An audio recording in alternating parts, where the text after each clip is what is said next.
Hello everyone, and welcome to my Days of Our Lives official. I hope everyone is having a wonderful day.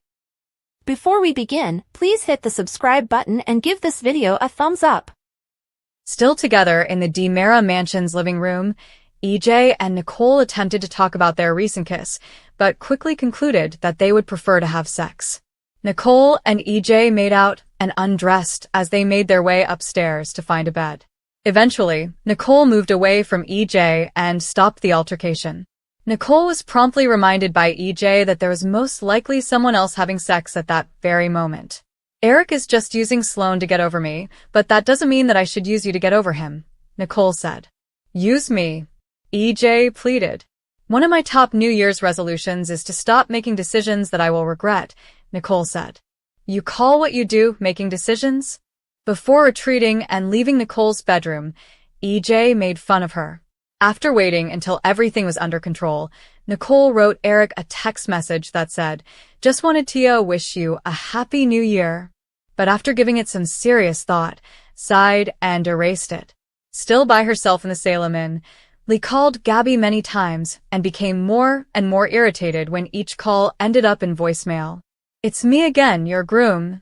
During one of the tries, Lee became anxious. After the wedding ceremony, Lee called Rolf and told him what had transpired. "Sorry? You only have that? You've ruined my life, so I suppose you're not as brilliant as you believed yourself to be." Lee hung up on Rolf after spitting. While still together in the town square, Johnny and Wendy tried to talk about their recent kiss, but quickly decided that they would like to resume kissing. After a while, Wendy and Johnny started talking again. "This is New Year's Eve, us kissing could just be like, going with the flow," Wendy thought. For Johnny, "It felt pretty real to me," in response. "Me too," acknowledged Wendy.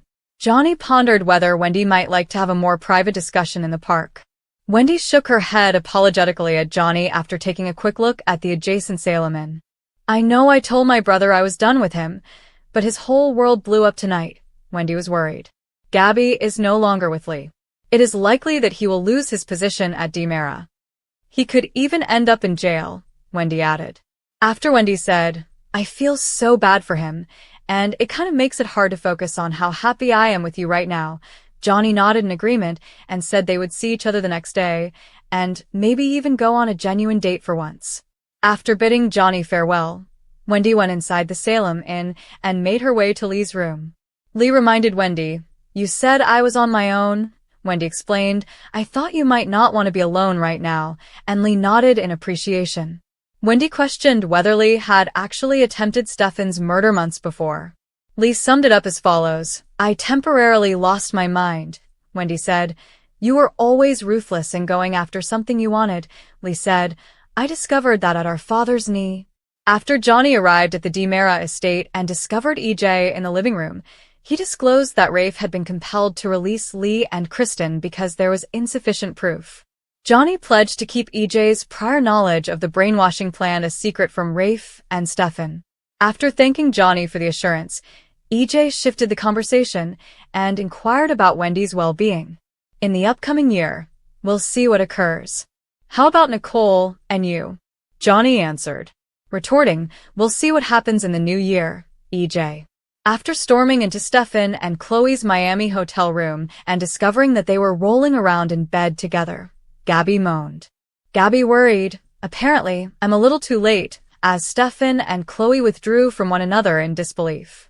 Gabby pulled up a key card as Stefan struggled to figure out how the hotel room door had been unlocked. "The front desk was very nice to give me this after I showed them that my ID says Gabby DiMera and that this is my husband's room." Before disclosing what had transpired following the wedding ceremony, Gabby gave Stefan some clarification. At the conclusion of the story, Stefan gave some consoling words and told Gabby to go. "Chloe and I were kind of in the middle of something important," Stefan clarified. "You'd rather have sex than find out what happened to you?" Gabby sputtered. "We just made love for the first time, and that is a very big deal to me," Stefan explained. While Gabby pondered if Chloe could ever be happy with someone whose emotions had been artificially created in a lab, Stefan grabbed the key card.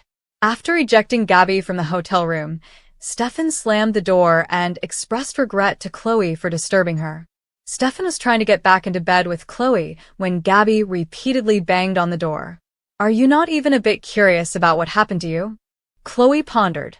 I have heard so many versions of the same damn story, and I don't care, Stefan answered. When Gabby noticed that Lee had called several times since the wedding ceremony, she decided to stop trying to break down the door of the hotel room. That could only imply, Gabby reasoned, that Lee had somehow already been freed from police custody. Gabby called Lee and asked him to explain the change. According to Lee, the police lacked evidence to support Gabby's allegations. Well, I don't need proof because I know what you did and I hate you for it, and if it's the last thing I do, I'm gonna make you pay. Before hanging up on Lee, Gabby spat.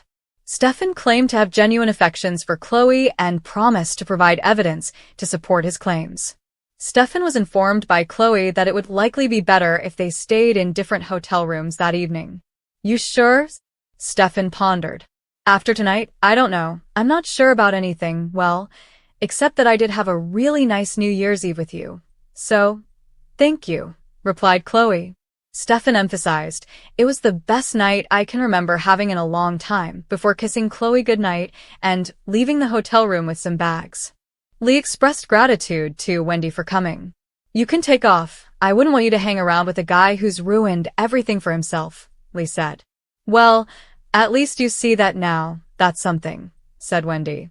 The words, I have nothing left, worried Lee. Wendy emphasized. You drive me crazy, but we're family, and no matter what you do, I will always love you, before embracing Lee. Still at the Evans Black townhouse with Kristen, Brady dismissed the news of Rachel's disappearance with a joke. She's not in her bed, and it's after midnight, Kristen told Brady. Brady reassured Kristen. There must be an explanation. Before telling Brady that the call had gone straight to voicemail, Kristen called Eric. You don't even look upset. What is the matter with you? Brady was yelled at by Kristen. You know they have New Year's Eve fireworks down by the river. I'm sure that's where he took her, Brady replied.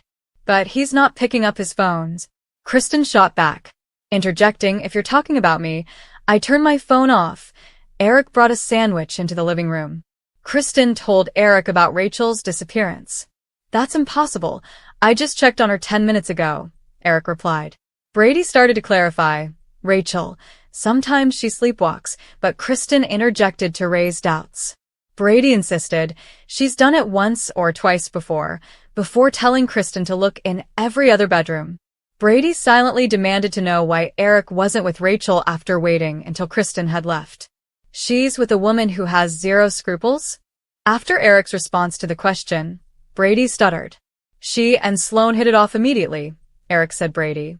Dude, you did not tell me that you were going to bring Sloane into this. How do you know that you can trust her? Brady objected. Eric reasoned. She's my lawyer. We have attorney-client privilege.